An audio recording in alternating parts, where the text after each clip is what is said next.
জীবনের সর্বশেষ যে কাজটা কথাটা বলেছিলেন সেটা ছিল কি? ইন্তেকালের 5 দিন আগে প্রচন্ড জ্বর হলো, মাথায় যন্ত্রণা হলো, বারবার বেহুশ হয়ে পড়েন। যে রাত্রে ইন্তেকাল করবেন সেই রাত্রে সাহাবায়ে কেরাম কেউ ঘরে ফেরে নাই, সবাই কাঁদতেছে। সকলের ধারণা নবীজি খুব তাড়াতাড়ি বিদায় হয়ে যাবেন। ঘরের মধ্যে স্ত্রীরা কাঁদেন, জামাই কাঁদেন, নাতি নাতনি কাঁদেন। সব থেকে বেশি কাঁদছেন হযরতে মা ফাতিমা রাদিয়াল্লাহু তাআলা আনহা। রাসূলুল্লাহর হুশ এলো, হযরত ফাতেমার কান্না দেখে কাছে ইশারা করে ডাকলেন, কানে কানে কি যেন বললেন। হযরত ফাতেমার কান্না বন্ধ হয়ে গেল। হযরত আয়েশা ফাতেমাকে ডেকে বলেন, মা তোমার আব্বা জান কি তোমারে বলল, কান্না বন্ধ হলো তোমার? হযরত ফাতেমা বলেন, মা আমার আব্বা জান আমাকে কানে কানে বললেন, মা কাঁদিস না, তোর কান্না আমার বরদাস্ত হয় না। আমি তোমাকে সুসংবাদ শোনাই, আমি মরে যাওয়ার পর সবার আগে তোমার সাথে আমার দেখা হয়ে যাবে।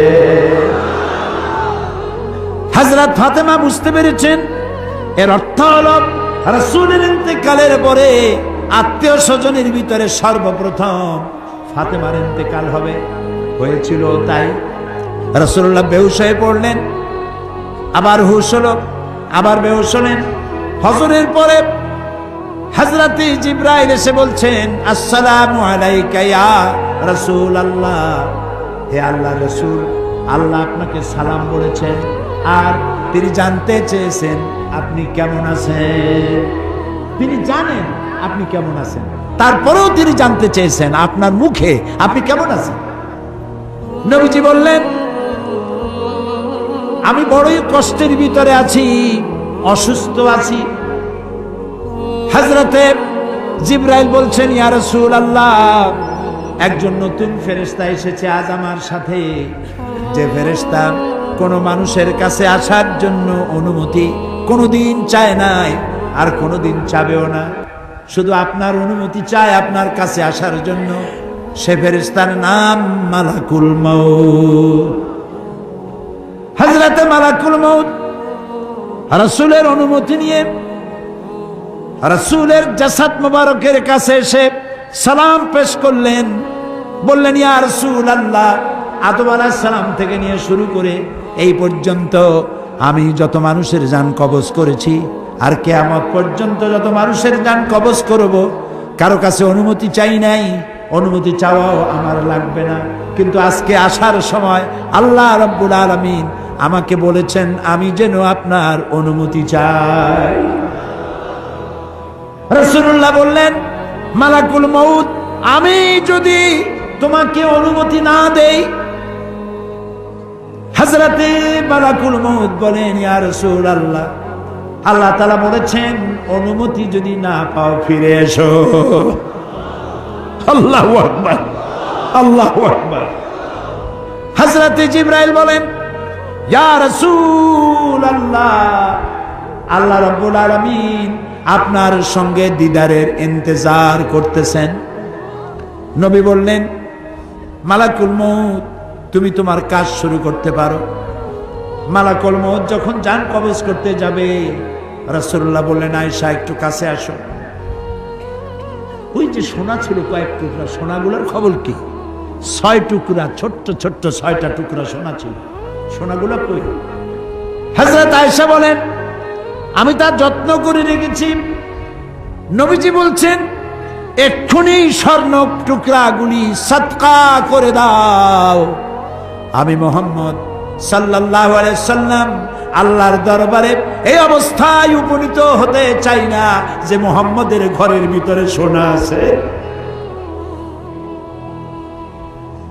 হযরত ওমর রাদিয়াল্লাহু তাআলা আনহু রাসূলের সঙ্গে দেখা করতে গেছিলেন একদিন। ঘরে মা আয়েশা ছিলেন না। হযরত ওমর সালাম দিয়ে ঘরের মধ্যে ঢুকে দাঁড়ায় দাঁড়ায় কাঁদতেছেন, বাচ্চা শিশুর মতো ডুকরে ডুকরে কাঁদছে। রাসূলুল্লাহ জিজ্ঞেস করছেন, ওমর কাঁদো কেন? হযরত ওমর বলছেন, আমি বিশ্বনবীর ঘর দেখতেছি, ছোট্ট একটা ঘর, এক কোনায় একটা সরাহি পানি রাখার পাত্র কাইতে হয়ে পড়ে আছে, একটা গ্লাস কাইতে হয়ে পড়ে আছে, আর এক কোনায় 1 কেজি কি আধা কেজি জব পড়ে আছে, আর রাসূল শুয়ে আছেন দড়ি দিয়া বুনানো একটা খাটিয়ার উপরে, চাদর নাই, বালিশ নাই, হাত মোবারক মাথার তলে দিয়ে শুয়ে আছে, পিঠ মোবারকে দড়ির দাগ কেটে আছে। হযরত ওমর বলছেন, ইয়া রাসূলুল্লাহ, আমি তো বরদাস্ত করতে পারছি না। বিশ্বনবী, তার পিঠে দড়ির দাগ, পানির পাত্র কাইট হয়ে পড়ে আছে, খাট নাই, বালিশ নাই, আপনি আমাকে অনুমতি দেন, আমি আপনার জন্য একটা তোষক বানাই নিয়ে আসি। রাসূলুল্লাহ বললেন, ওমর, আমি তো দুনিয়ায় শান্তি করতে আসি নাই। আমি যদি ওহদ পাহাড়কে বলি, ওহদ আমার জন্য সোনায় পরিণত হয়ে যা, ওহদ পাহাড়টাই সোনা হয়ে যাবে। শান্তি করতে আসি নাই। নবীজি বললেন, আয়েশা রে, সোনাগুলি বিতরণ করে দাও, সাদকা করে দাও। মালাকুল মউতকে বললেন, তুমি তোমার কাম সারো। জান কবর শুরু হয়ে গেল। নবীজি জীবনের শেষ কথা মুখ থেকে উচ্চারিত হলো, আসসালাত আসসালাত ওয়া মা মালাকাত আইমানুকুম, ও আমার উম্মতেরা, নামাজ নামাজ।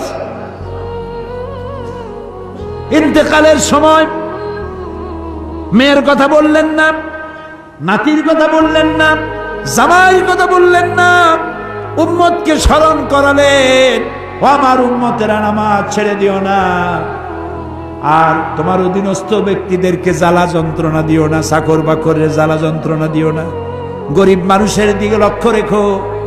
আর আমি চিরজনমের মতো তোমাদের থেকে বিদায় নিয়ে গেলাম, নামাজ ছেড়ে দিও না। কিয়ামতের দিন ওই রাসূল যদি আমাদেরকে উম্মত বলে পরিচয় না দেন, জান্নাতে যাওয়ার উপায় নাই।